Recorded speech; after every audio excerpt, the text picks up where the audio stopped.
Welcome to सखीमध्ये सर्वांचे खूप खूप स्वागत आहे. अगदी कापसासारखे असे मस्त पांढरे शुभ्र वेफर्स बनवलेले आहेत. खास उन्हाळा रेसिपी आता सुरू झाल्या आहेत. आपल्या चॅनलवरती आता उन्हाळ्यामध्ये बनवल्या जाणाऱ्या प्रत्येक पदार्थाची रेसिपी येणार आहे. तर आजचा पहिला पदार्थ आहे वेफर्स किंवा चिप्स, जे आपल्या घरातील लहानांपासून मोठ्यांपर्यंत सर्वांनाच खूप आवडतात. अगदी एनी टाईम अतिशय आवडीने खाल्ला जाणारा सर्वात महत्त्वाचा पदार्थ म्हणजे हा चिप्स असतो किंवा वेफर्स असतो. अगदी आपण 10 किलोचे जरी वेफर्स केले ना, तरीही ते फक्त आणि फक्त उन्हाळा संपेपर्यंत राहतात. नंतर क्वचितच ते शिल्लक राहतात.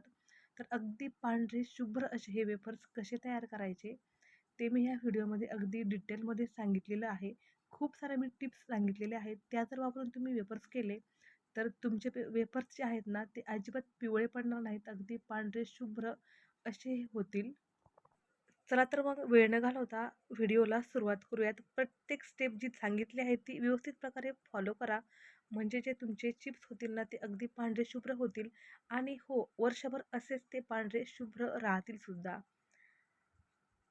या ठिकाणी मी काही चिप्स जे आहेत ना, ते तळून घेतलेले आहेत. तर तुम्ही पाहू शकता, खूप सुंदर असे हे चिप्स झालेले आहेत. खूप जास्त तेलकटही झाले नाहीत आणि खूप जास्त असे पिवळसर किंवा लालसरही पडले नाहीत. अगदी मस्त असे हे झालेले आहेत आणि अगदी सहज त्याचा चुराही होत आहे. एवढे मस्त असे हे चिप्स झालेले आहेत आणि खायला तर खूप टेस्टी असे लागतात. तर मी काय केलं होतं, या ठिकाणी ना मोठ्या आकाराचे 5 किलो बटाटे घेतले होते. तर या 5 किलो बटाट्यामधले आपण आता अर्धेच बटाटे घेणार आहोत, म्हणजे 2.5 किलो एवढेच बटाटे घेणार आहोत. तर या ठिकाणी मी 2.5 किलो बटाटा घेतला आहे. हा बटाटा मी अर्धा तास ना पाण्यामध्ये असाच भिजू दिला होता.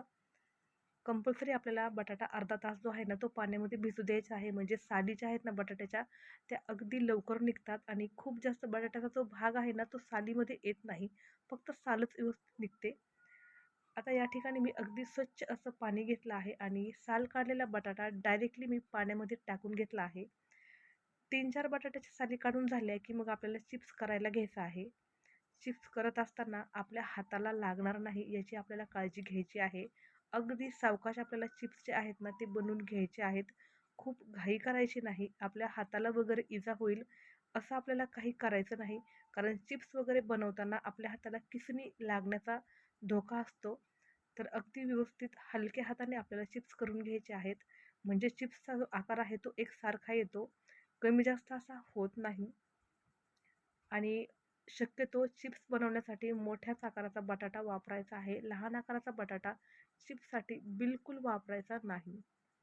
आता तुम्ही या ठिकाणी पाहू शकता, या चिप्सचा आकार किती सुंदर आणि किती मस्त असा आलेला आहे आणि सर्व चिप्सचा आकार जो आहे ना, तो एकसारखा आलेला आहे. त्यामुळे किसणी पण सेट करताना आहे ना, अगदी व्यवस्थित किसणीचा आकार सेट करा. पहिला एक बटाटा जो आहे ना, तो किसून पहा. जर तो व्यवस्थित आकारामध्ये येत असेल, तर मग परत तुम्हाला सेटिंग बदलण्याची गरज नाही. तर आता मी दुसऱ्या स्टेपकडे वळत आहे. तर मी जेवढे काही चिप्स केले होते ना, ते एका भांड्यामध्ये मी काढून घेतले आहेत, पातेल्यामध्ये काढून घेतले आहेत आणि या घमिल्यामध्ये ना मी अतिशय स्वच्छ असं पाणी घेतलं आहे. एक तुरटीचा खडा घेतला आहे ₹5 वाला. हा तुरटीचा खडा आपल्याला पाण्यामध्ये कमीत कमी 3 ते 4 मिनिटं तरी फिरवायचा आहे. आपण तुरटी टाकतो, पण तुरटी नुसतीच पाण्यात टाकून देतो, तिला पाण्यामध्ये फिरवत नाही आणि मग आपले बटाट्याचे जे चिप्स आहेत ना, ते हलकेसे वरच्या साईडनी तरी काळे पडतात. तर आपल्याला तसं करायचं नाही. अगदी 5 मिनिट पाण्यामध्ये ही जी तुरटी आहे ना, ती व्यवस्थित अशी फिरवून घ्यायची आहे. ज्या पाण्यामध्ये आपण चिप्स किसून घेतले होते ना, ते पाणी मी काढून फेकून दिलं आहे आणि चिप्स एका भांड्यामध्ये काढून घेतले आहेत. 5 मिनिटे मस्त अशी ही तुरटी जी आहे, ही या पाण्यामध्ये फिरून घेतली आहे. म्हणजे जी काही अशुद्धी आहे, ती निघून जाईल आणि हो, तुरटीचा खडा मी या पाण्यामध्ये असाच ठेवून दिलेला आहे आणि आता मी हाताने जे काही चिप्स आपण तयार करून घेतले आहेत ना, ते या पाण्यामध्ये टाकून घेत आहे. जेवढे चिप्स आपण तयार केले आहेत ना, तेवढे चिप्स जे आहेत ते पाण्यामध्ये टाकीपर्यंत पाणी जे आहे ना, ते शुद्ध किंवा अगदी नितळ राहिलं पाहिजे. म्हणजे समजायचं की आपले जे चिप्स आहेत ना, ते अगदी पांढरे शुभ्रच होणार.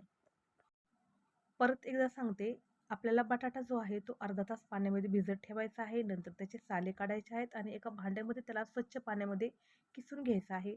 नंतर किसलेलं ते पाणी आहे त्यातून बटाटा वेगळा करायचा आहे.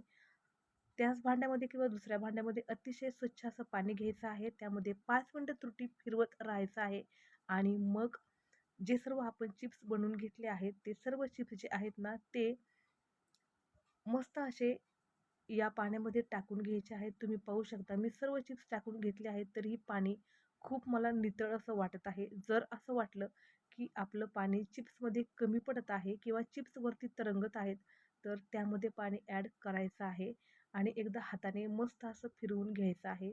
तुरटी जी आहे ती बाहेर काढायची नाही. तुरटी या पाण्यामध्ये अशीच राहू द्यायची आहे.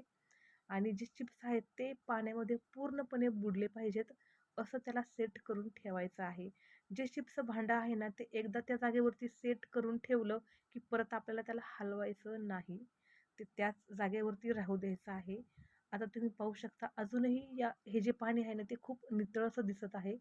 समजून जायचं आहे आपले चिप्स अगदीच पांढरे शुभ्र असेच होणार आहेत. आता याला ह्या जागेवरून हलवायचं नाही.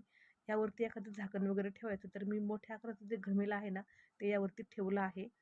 आणि हो, आपला जो चिप्स आहे ना, तो एका ठिकाणी किंवा या पाण्यामध्ये कमीत कमी 8 तास तरी राहील, याची आपल्याला काळजी घ्यायची आहे. 8 तासानंतर अगदी सकाळी-सकाळी मी घमिल्याचं झाकण जे आहे ना, ते खोललं आहे आणि असंच हे घमेलं उचलून मी डायरेक्टली गॅसवरती मांडलेलं आहे. शक्यतो चिप्स रात्रभर भिजवण्यासाठी स्टीलच्याच भांड्याचा वापर करायचा आहे. ॲल्युमिनियमचं वगैरे भांडं वापरायचं नाही. वरून मी थोडंसं मीठ टाकलं होतं आणि सर्वात महत्त्वाचं म्हणजे जो तुरटीचा खडा होता ना, तो मी तसाच राहू दिला होता. मी तुरटीचा खडा पाण्यामधून बाहेर काढलाच नाही. आता चिप्स मी जवळ-जवळ 10 मिनिटे तरी हाय फ्लेमवरती उकळून घेतले आहेत. आता मी गॅसची जी फ्लेम आहे ना, ती बंद करणार आहे. चिप्स जे आहेत ना, ते आपले 50% तरी कुक व्हायला हवेत. खूप जास्तही कुक करायचे नाही आणि खूप कच्चे ठेवायचे नाही. अगदी 50% कुक करायचे आहेत. गॅसवरती हाय फ्लेमवरती हे कुक करण्यासाठी जास्तीत जास्त आपल्याला 15 मिनिटाचा वेळ लागतो.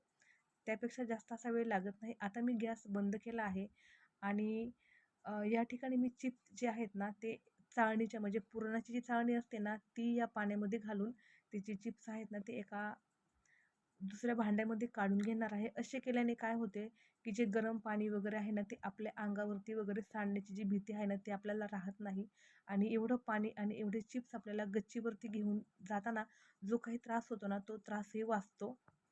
तर या ठिकाणी मी एका ताटामध्ये ना थोडे-थोडे करून सर्व जे चिप्स आहेत ना, आपण तयार करून घेतलेले, ते सर्व चिप्स जे आहेत ते काढून घेतले आहेत. 2 ते 5 मिनिटं याला छानपैकी थंड होऊ दिलं आहे. तोपर्यंत मी चिप्स वाळवण्याचा जो कागद आहे ना, तो छान असा मस्त पसरून घेतला आहे. चिप्स आता वरचा जो भाग आहे, तो थोडा-थोडा थंड व्हायला लागलेला आहे. म्हणून आता पटपट असं असे हे चिप्स एकमेकापासून वेगळे करून आपल्याला सुकून घ्यायचे आहेत. हे चिप्स सुकायला 1 दिवसाचं ऊन जे आहे ना सध्याचं, ते तरी अगदी पुरेसं आहे. एका दिवसाच्या उन्हामध्ये आपले चिप्स जे आहेत, ते अगदी मस्त असे सुकले जातात. कारण मी अगोदरही 2.5 किलोचे चिप्स तयार करून घेतले आहेत. हां, आणि चिप्स जेव्हा आपण सुकू घालतो ना, तेव्हा प्लीज या कागदावरती ना पाय वगैरे द्यायचा नाही. अगदी कडेकडेने किंवा अर्धा-अर्धा कागद जो आहे तो पुढे-पुढे सरकत चालायचा आणि मग आपण आपले चिप्स जे आहेत ना, ते सुकवत चालायचे. तर आता 10 वाजले आहेत. आता तुम्ही पाहू शकता चिप्स जे आहेत ते सर्व माझे पसरून झालेले आहेत. अगदी थोडेसे राहिलेले आहेत आणि एकाच साईडला मी सर्व चिप्स जे आहेत ना, ते माझा हात जिथपर्यंत पुरेल तिथपर्यंत मी पसरून घेतलेले आहेत. कागदावरती पाय वगैरे दिलेला नाही. कारण आपण हे उपवासाला खातो आणि ते योग्यही वाटत नाही. आता संध्याकाळी 7 वाजता मी हे चिप्स काढून आणले होते. कारण मला दिवसभर बाकीची खूप कामे होती. म्हणून मला काढायला खूप उशीर झाला आणि ते मला शूट नाही करता आलं. आता मी हे चिप्स खाली घेऊन आले आणि तुम्हाला दाखवत आहे. चिप्सचा आकार आणि चिप्सचा जो कलर आहे ना, तो खूप असा सुंदर आलेला आहे आणि अगदी पांढरा शुभ्र कापसासारखा आलेला आहे. जेव्हा तुम्ही गच्चीवरती चिप्स सुकू घालणार आहात ना, तेव्हा गच्ची एकदा नक्की झाडून घ्या. गच्चीवरती धूळ वगैरे राहणार नाही याचीही काळजी घ्या. म्हणजे चिप्सवरती कुठलीही घाण वगैरे येत नाही. आता फायनली अगदी थोडंसं मी तेल टाकलेलं आहे. जे आपण भाजीला फोडणी देण्यासाठी टाकतो ना, अगदी तेवढंच तेल टाकलेलं आहे आणि थोडेसे जे चिप्स आहेत ना, ते तुमच्यासाठी तळून दाखवत आहे. मस्त असे हे चिप्स झालेले आहेत. खूप छान, मस्त आणि टेस्टी लागतात.